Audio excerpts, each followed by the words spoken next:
यार कोई भी कारोबार है ना, आप उसमें घर क्या, आप उसमें ख़ानदान क्या, आप उसमें माशरे को चला सकते हैं। साल एक नस्ल कह लें कि कारोबार बनाती है और एक आगे चलाती है और खाती है। जो इंसान है दुनिया में वो अंटार्कटिका में भी रहते हैं, अफ्रीका में भी रहते हैं, एशिया में भी हैं, ठीक है। मतलब जहाँ बर्फ़ पड़ती है वहाँ पे भी इंसान है, जहाँ पे गर्मी 52 टेम्परेचर है वहाँ पे भी लोग हैं। तो इसलिए ये मसला नहीं होता कि इलाका कैसा है, नस्ल कौन। कि पाकिस्तान में आप समझते हैं कि 6 माह गर्मी रहती है जी, और बाकी जो आप 4 माह कह लें या 3 माह कह लें, ये मोतदिली होते हैं। तो 3 माह ज़्यादा सर्दी होती है। तो सर्दियों में हम इसे साइडों से तरपाल से ढाँप देते हैं। और इसी तरह जिस तरह इंसान पुराने दौर से आज तक ज़िंदा है, बकरी की तारीफ भी आप समझते हैं 10,000 साल पुरानी है। सबसे पहले इंसान ने बकरी पकड़ के जंगल से अपनाई थी कि एक तो खुराक हमने ड्राई मैटर कर दी, दूसरा सब्ज़ा वगैरह नहीं देते, दूसरा की सफाई हम रोज़ाना करते हैं इनकी। तो इससे भी ये हमारे बिल्कुल। अस्सलाम वालेकुम। वालेकुम अस्सलाम। सर कैसे हैं आप? अल्हम्दुलिल्लाह खैरियत, ठीक ठाक। सर चाहूँगा कि पाकिस्तानी लोगों को अपना तारुफ करवाइएगा।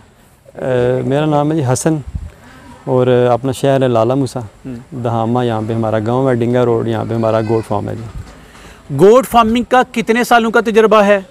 गोट फार्मिंग का 4 साल का तजुर्बा है हमारा। 4 साल के अरसे को कामयाबी से क्या क्या मुश्किलात आई, क्या क्या कामयाबी हासिल कर ली, क्या कहेंगे? ये देखें, ये तो आप खुद ही फैसला कर लें। आप यहाँ पे खड़े हैं इस वक्त, तो आप देख सकते हैं कि आपको देखने से अंदाज़ा हो जाता है कि ये बंदा कामयाबी की तरफ जा रहा है या नाकामी की तरफ। तो आप खुद ही फैसला कर लें। चलें, पहले इंटरव्यू में हमने इसी पे खुल के बात की। सर अगर कोई बंदा या बंदी गोट फार्मिंग करके अपना घर चलाना चाहे तो उसके लिए बिज़नेस प्लान क्या बनेगा? देखें, घर कोई भी कारोबार है ना, आप उसमें घर क्या, आप उसमें ख़ानदान क्या, आप उसमें माशरे को चला सकते हैं। ज़बरदस्त, ठीक है। अभी हमारे मुल्क में ऐसे लोग भी हैं कि जब पाकिस्तान बना तो उन्होंने मुल्क को भी चलाया, फ़ौज को भी चलाया। अब वो सारे मतलब बिज़नेस एक फैमिलीज़ थी। होता ये है कि हम ज़रा जल्दबाज कौम है, हम चाहते हैं कि वो सरसों जो है ना वो थैली पे सरसों जम जाए। इस तरह होता नहीं है। शॉर्टकट कारोबार में कोई नहीं होता, इसमें आपको कुछ साल गुजारने पड़ते हैं। मतलब 2, 4, 5, 7, 10 साल। एक नस्ल कह लें कि कारोबार बनाती है और एक आगे चलाती है और खाती है। ज़बरदस्त। तो जी, तो इसे फिर आप शॉर्ट टर्म बिजनेस कहेंगे या लॉन्ग टर्म बिजनेस कहेंगे? आपकी असेसमेंट क्या है? लेकिन जो तो इस कारोबार को शॉर्ट टर्म समझते हैं उन्हें तो आप लोग फ्लॉप कहते हैं। सारे छोड़ छाड़ के और अब कोई और काम करने लग पड़े हैं। हो सकता है 1 आध साल वहाँ पे किस्मत आजमाई करें, उसे भी फ्लॉप करार दे के किसी और तरफ चले जाएँ। लेकिन जिन लोगों में सब्र है, तहम्मुल है, बर्दाश्त है, तो वो ये काम करते रहें तो इंशाल्लाह आप कह रहे हैं लॉन्ग टर्म में इसमें कामयाबी है। अच्छा, गोट फार्मिंग करने के लिए 2 शराइत बताइए, सब्र, तहम्मुल। ये 2 चीज़ें लाजमी हैं, वरना कोई बंदा गोट फार्मिंग में ना आए। किस तरह कर सकता है? मुमकिन नहीं है ना। मतलब आप एक 6 माह का बच्चा लेते हैं, वो 1.5-2 साल रह के अगर अच्छी ब्रीड आपने बनानी है, क्रॉस होता है, 6 माह बाद 5 माह बाद बच्चे देता है, फिर बच्चा आपका साल बाद बिकने के काबिल होता है। कितने साल हो गए? 3-4 साल तो वैसे ही गुजर गए। इतनी देर में हम थक जाते हैं और कहते हैं जी बकरी फार्मिंग फ्लॉप है। फ्लॉप नहीं है, बस ये थोड़ा सा पैगम्बराना काम है, सब्र इसमें ज़्यादा चाहिए होता है जो हम करते नहीं। पाकिस्तान में एवरग्रीन ब्रीड्स कौन सी हैं? मतलब बेशुमार फार्मर थे, आप दूर के इलाकों से बकरियां मंगवाई, बीमार हुई, फ्लॉप हुई, ये काम बड़ा ख़राब है जी, बड़ा रिस्की काम है। कौन सी ब्रीड्स हैं जो पाकिस्तान की, क्या गोट फार्मिंग पाकिस्तान के हर इलाके के लिए रिकमेंडेड है कि या मतलब मखसूस ब्रीड्स हैं?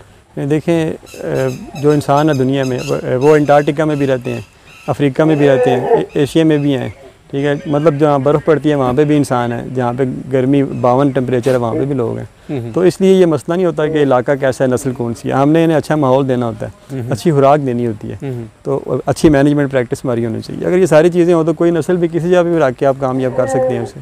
बकरियों की ज़िंदगी को बड़ा रिस्की सा समझा जाता है। शायद जी ऐसा कहा जाता है कि बेशुमार बीमारियाँ समझ नहीं आती कि ऐसी फुड़क गई बकरी। जी जी बिल्कुल। क्या ऐसी चीज़ें हैं, वाकई ऐसी बीमारियाँ हैं कि वाकई उनका इलाज नहीं बना अभी तक? असल में जो जहाँ तक हमारा तजर्बा ना, इसमें ये बीमारी भी होती है कि मिस मैनेजमेंट बुनियादी चीज़ होती है। ठीक, कि हमें पता नहीं चलता कि जानवर हमारा किस तरफ जा रहा है, या जो हम फार्मिंग प्रैक्टिस कर रहे हैं क्या उसमें कहीं पे कोई फ्लॉप या कोई मतलब फला तो नहीं है, मतलब उसमें कोई ऐसी कुताई तो नहीं हमारी तरफ से हो रही। तो वो कुताई फिर बढ़ती बढ़ती, जैसे एक मशीन का पुर्जा ख़राब हो तो वो साथ कई पुर्जों को ख़राब करता है अगर बर वक्त हम उसे तब्दील ना करें। तो फार्मिंग भी इसी तरह ही है, जब तक आपकी फार्मर की आँख नहीं बनती आप जानवरों के मामलात को समझ नहीं सकते। और एक जानवर के मामलात की खराबी फिर सारे रेवड़ में बाज़ औक़ात मामलात की खराबी का बायस बनती है। जी शेड बड़ा यूनिक, बड़ा मसाली, बड़ा मॉडर्न किस्म का है। किस स्ट्रक्चर से, क्या इसकी तरतीब है, कैसे बनाया था, इसमें क्या है ऐसा? लेकिन ये हमने इस तरह बनाया कि इसे चारों तरफ से हमने खुला छोड़ा है। ठीक, तो मतलब कि इसमें हवा की क्रॉसिंग ज़्यादा हो, क्योंकि पाकिस्तान में आप समझते हैं कि 6 माह गर्मी रहती है। जी जी। और बाकी जो आप 4 माह कह लें या 3 माह कह लें, ये मोतदिली होते हैं। तो 3 माह ज़्यादा सर्दी होती है। ठीक। तो सर्दियों में हम इसे साइडों से तरपाल से ढाँप देते हैं। Very good. ये साइड्स पे तरपाल लग जाते हैं? जी जी, ये तकरीबन ना दिसंबर, जनवरी, फरवरी 3 माह या 4 माह लगते हैं। ठीक। उसके बाद जो 8-9 माह ना ये हम उतार देते हैं, तो वहाँ की क्रॉसिंग बड़ी अच्छी रहती है। ये स्मेल वहाँ पे बू पैदा नहीं होती, बीमारियाँ नहीं आती इसमें। अच्छा जी, मतलब इसमें क्या मटेरियल क्या यूज़ किया आपने? ऊपर बड़ी शाइनिंग सी नज़र आ रही थी मुझे, क्या चीज़ है मतलब ये बर्ड तो इसके शीटें हैं। ठीक। तो लोहे की शीटें हैं ये। तो अंदर इसके ना हमने ग्लास वूल लगाया हुआ है, जिससे वो हाँ हीट क्रॉस नहीं करती। गुड। और इसका खर्चा रूटीन का जो रवायती शेड है उससे कम है या ज़्यादा है?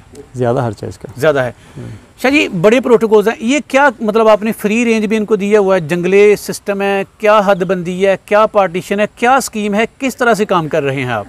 ये देखें, इसमें पार्टीशन बनी हुई है काफ़ी सारी। ये इसकी एक साइड पे भी पार्टीशन है, दूसरी तरफ भी पार्टीशन है। जी ऐसा ही है। तो मतलब अभी ये बकरियां इन्होंने बच्चे दे दिए हैं, ये बकरियां हाली हैं, ये अभी 8 दांत हुई हैं। इसमें हमने आज 2 ब्रीडर छोड़ दी हैं, क्रॉसिंग शुरू हो गई है। वो देखें, वो बच्चे वहाँ से इधर से उधर आ रहे हैं, वो बच्चों का खाना है। इसके साथ जो हमारी 8-10 माह की पट्ठे हैं उनका खाना है, उसके बाद जो बच्चे हैं उनका खाना है, फिर ब्रीडर्स का खाना है। दूसरी साइड पे भी इस तरह है। मतलब बकरी फार्मिंग बुनियादी तौर पे पार्टीशंस का नाम है। ज़बरदस्त। ये आपको ना इसमें 15-20 पार्टीशनें करनी पड़ती हैं, फिर आप बकरियों को मैनेज कर सकते हैं। हमारे यहाँ पे जो फ्ला फार्मर्स हैं ना, उसमें बुनियादी ये भी एक वजह बनती है, हम पार्टीशंस को नहीं समझते।